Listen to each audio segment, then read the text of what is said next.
حنا جايين من كل مكان للصويرة زينة البلدان نزورو ونرجع فرحان كالضبيل وللهيل ولا حوض السلاح وثوم حيلة نضربو شوفار هاد الليلة. C'est quelque chose de magnifique ce que je vais vous dire. Ce matin, il faut bien m'écouter ce que je vais vous dire. Combien Akadosh Baruch Hu, il prépare les choses. Vous savez que lorsque Mashiach il va venir, on va dire à Akadosh Baruch Hu, merci pour tout le mal que tu nous as fait. La question se pose, est-ce Hachem il nous fait du mal? Oui, il y a beaucoup de mal qu'on sent qu'il y a du mal. Mais lorsque Mashiach il va venir, on va dire merci à Kadosh Baruch Hu. Pourquoi?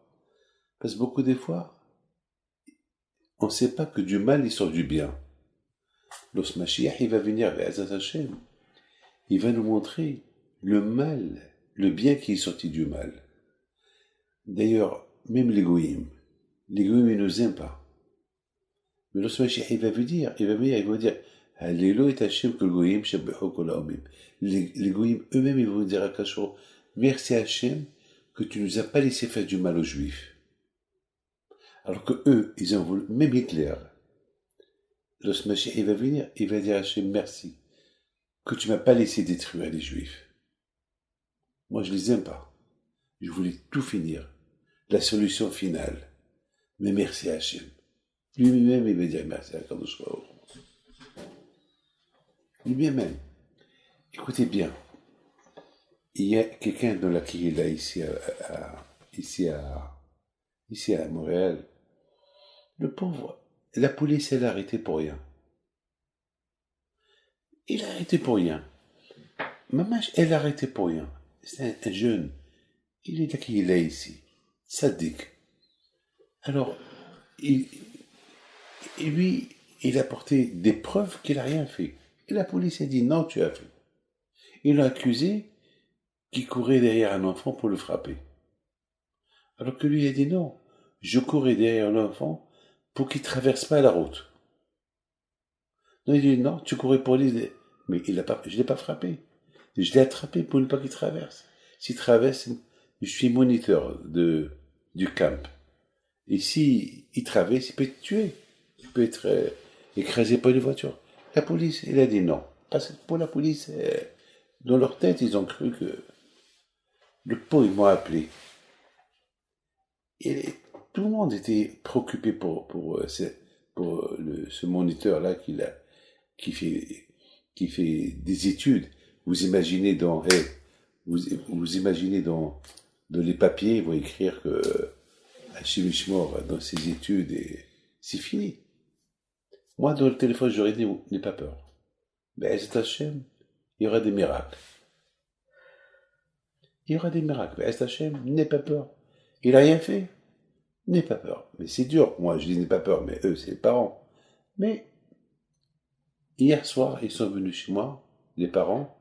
Ils m'ont dit, bon, Hachem, la policière, elle les a convoqués. Il n'y a pas de courte. Il n'y a pas de justice. Ils ont tout déchiré. Ils ont tout jeté à la poubelle. Ils ont dit, bon, Hachem, la famille était contente, tout le monde était content. Maintenant, la question se pose, pourquoi quand je vois qu'il a fait ça à ce garçon-là? Il n'a rien fait, le pauvre. Alors pourquoi quand je lui ai envoyé cette épreuve de peur? Ah ben hier, il disait merci à Hachem. C'est que même pourquoi? Parce que le fait qu'il est arrivé ce qui est arrivé, ça l'a renforcé dans la prière. Donc d'un mal est sorti un bien. Il s'est renforcé dans la prière. Il a pris sur lui des résolutions. Donc finalement, lorsqu'aujourd'hui, tu lui dis, alors c'est bien ce que Hachem t'a fait. Il m'a dit, ouais, c'est bien, Hachem m'a réveillé. Parce qu'avant, j'avais une émouna à Kadosh Baruch Hu, mais dans ma prière, c'était pas. Il a fallu que je passe cette épreuve. C'est-à-dire que finalement, lorsque Mashiach il va venir, on va même dire à Kadosh Baruch Hu, merci que tu as détruit le Beit HaMikdash. Pourquoi? Parce que le fait que Hachem a détruit le Beit HaMikdash Alors au moins une fois par an, on va s'asseoir par terre, une fois par an, on va pleurer, au moins une fois par an, on va sentir qu'est-ce qui nous manque. Écoutez-moi, quelqu'un qui est riche, il ne peut pas se mettre à la place d'un pauvre. Pourquoi? Parce qu'il est riche. Le pauvre, il ne peut pas se mettre à la place du riche parce qu'il est pauvre. Il ne peut que rêver. Il peut rêver qu'il était riche. Mais la réalité, il est pauvre. La réalité, il est pauvre. Mais lorsqu'il va devenir riche, eh bien, il va faire une différence entre ce qu'il était aujourd'hui et ce qu'il est aujourd'hui. Beaucoup des fois, le riche, il peut jamais comprendre un pauvre jusqu'à qu'il devienne riche. Et une fois, il y a un tzaddik il voulait ramasser de l'argent pour acheter du bois pour les pauvres. Qu'est-ce qu'il a fait? Il est parti chez un riche. Il a tapé à la porte en pleine nuit.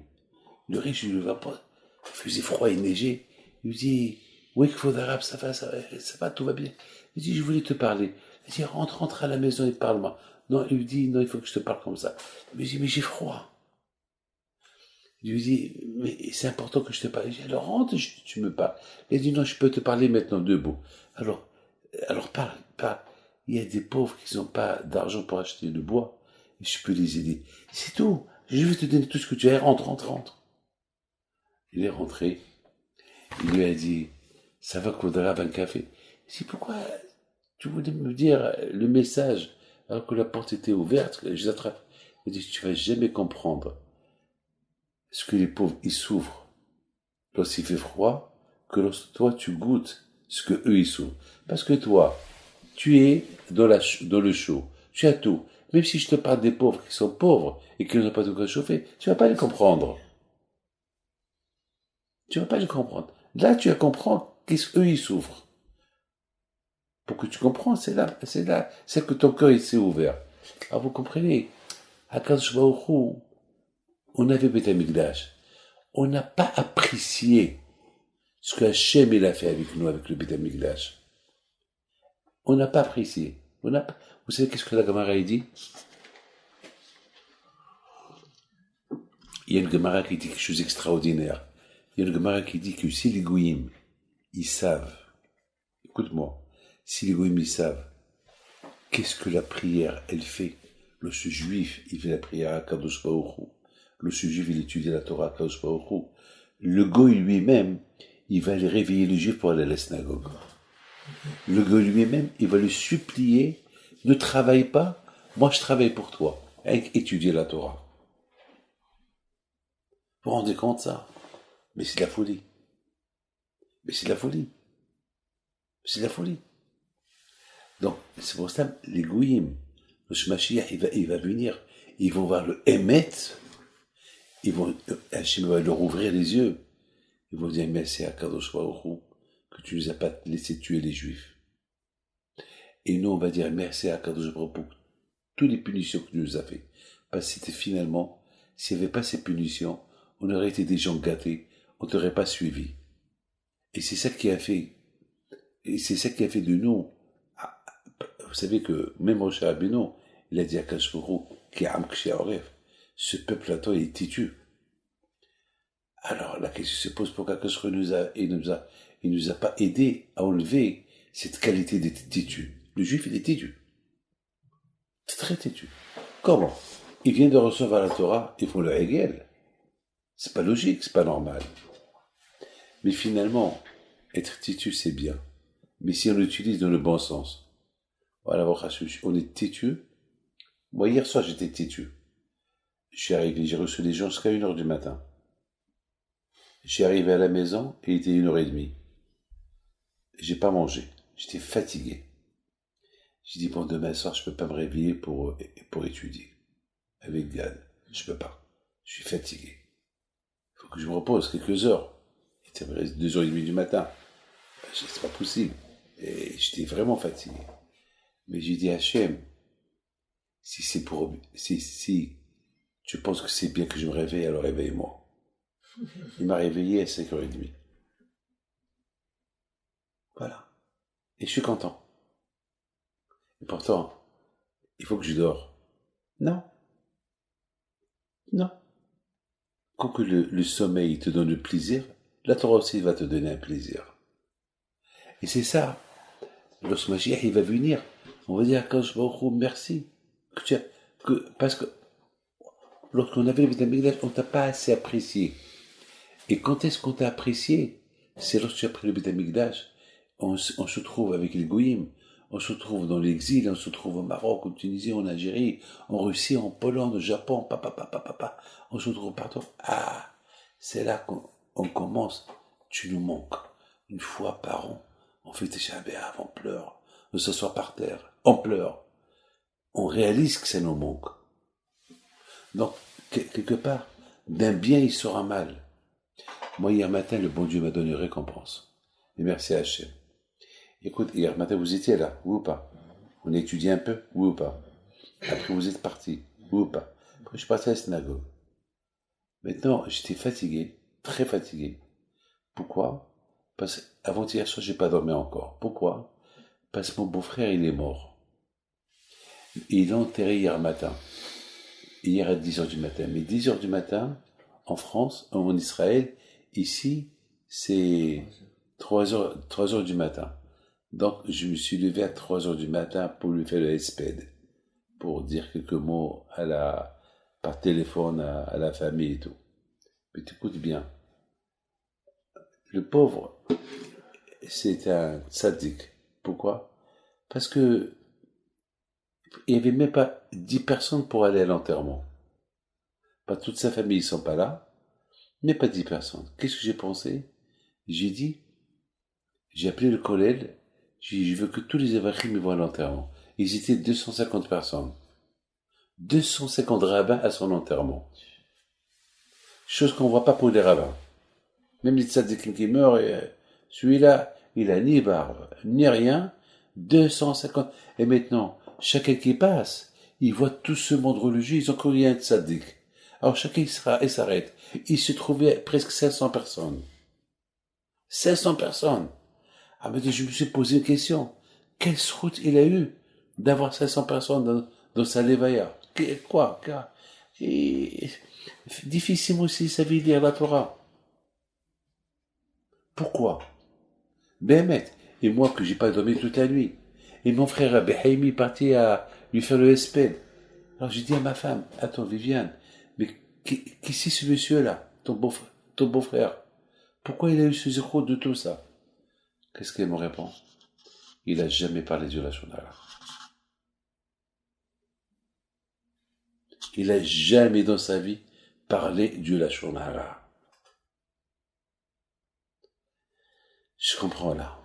Quelqu'un qui parle pas de Lachon Hara, même s'il n'est pas Talmid Haram, parce que ne pas parler de Lachon Hara, c'est dur.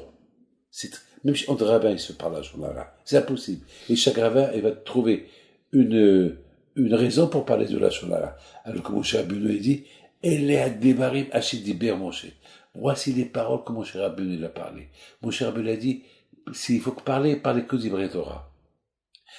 Ho'el Be'er Moshe et Kol la Torah. Moshe Rabbeinu dans la partie de semaine, il a expliqué toute la Torah. Pourquoi il a expliqué toute la Torah? Il leur a dit, si je vous l'explique, comme ça vous n'avez pas besoin de parler autre chose que la Torah. Comme ça vous n'avez pas besoin. Be'er. C'est quoi le mot? Ho'il Be'er. Moshe a voulu expliquer. Expliquer. J'ai pensé que Be'er, le mot Be'er, c'est Gemataria avec le collet de Red, descendre. Et Be'er, c'est Gemataria, guerre, gare, habiter. Moshe Rabbeinu dit, au Ben Israël, il faut habiter dans la Torah comme que vous habitez dans une maison. Il faut rendre la Torah comme un lieu d'habitation. Dans la maison, vous avez tout. Vous avez le frigidaire, vous avez le frigo, vous avez tout. Comme ça, dans la Torah, il faut trouver tous les plaisirs. Le mot red, ça veut dire il faut descendre pour la comprendre. Casse-toi la tête. C'est comme lorsque tu veux plonger à la piscine, tu plonges et tu remontes. Ou pas? Pour remonter, il faut plonger. Pour tomber, pour remonter, il faut tomber. Il dit, lorsqu'on plonge dans l'étude de la Torah, on remonte. On fait surface, on comprend. Mais si tu crois que tu es toujours gadol, grand, tu vas jamais comprendre la Torah. Il faut que tu casses la tête, il faut que tu tombes. Tu te casses la tête pour la comprendre. Là, tu vas la comprendre. Là, tu vas remonter à la surface. Et c'est ça, Rabotai. Ce que Moshe Rabbeinu, il nous dit, à la veille du Tisha B'Av. Il nous dit, le Ben Amikdash a été détruit à cause qu'on n'a pas étudié la Torah. Et c'est pas qu'il étudie comme ça. Il faut trouver dans la Torah ton lieu de vie, comme si tu as vécu là-bas, comme si tu es né là-bas. Il faut trouver dans la Torah, te casser la tête, tu tombes pour remonter. Il faut te salir, il ne faut pas dormir, pas de melach tochal, il y a des souffrances. Et c'est ça, ce que Moshe Rabbeinu alav shalom, il a donné comme exemple au Bnei Israël. Il leur a dit, s'il n'y a pas ça, il y aura le Beth Amikdash qui va être détruit. Donc finalement, aujourd'hui, je termine. Regardez, jamais on a vu un monde comme le nôtre. Jamais on a vu autant de Torah comme notre génération. Jamais. La cachoute, mikvaot, les écoles, les mikvah, les shivot. Jamais. À Essaouira, il y avait 22 000 juifs, 24 000 juifs à Essaouira. Peut-être qu'il y avait 20 ou 30 qui étudiaient la Torah. Et le reste, c'est des juifs. Ils respecteraient les mitzvot. Et regardez, on réussit au tout. Il y avait beaucoup de chassidim. Des milliers, des centaines de milliers. Ils étaient chassidim, chassidim, des bons juifs. Mais il n'y avait pas la Torah qu'on a aujourd'hui. Vous savez pourquoi? Parce qu'avant que Mashiach il va venir, il va avoir deux choses. Il va avoir beaucoup de matériel, il va avoir beaucoup de spirituel. Pourquoi? Pour ne pas qu'on dise à Kadosh Baruch Hu, Kadosh Baruch Hu va nous dire, ouais, pourquoi vous n'êtes pas préparé pour Mashiach? Et on va lui dire, mais tu nous as donné trop de matériel, on n'avait pas le temps. Alors Kadosh Baruch Hu, il a fait la balance. Voilà. Il y a des milliers d'yeshivot, il y a des milliers de kolélim. Kadosh Baruch Hu, il a fait une balance que autant de spirituel qu'il y a, il y a autant de matériel. Et en plus, je vous donne des riches qui vous supportent. Qu'est-ce que vous voulez? Pour tout ça, pour ne pas qu'on a des excuses contre. Donc, on va dire à Kadosh Baruch Hu merci. Finalement, on a découvert l'amour d'Hachem. Et on a découvert le manque de Beth Amikdash quand? Maintenant qu'il n'y a pas. Maintenant qu'il n'y a pas. Maintenant qu'il n'y a pas le Beth Amikdash, c'est là. Maintenant, il n'y a pas le Beth Amikdash, mais il y a la Torah. Donc, Baruch Hashem. Avec les deux Akadosh Baruch Hu, on progresse et qu'on devient plus attaché à Akadosh Baruch Hu. Amen.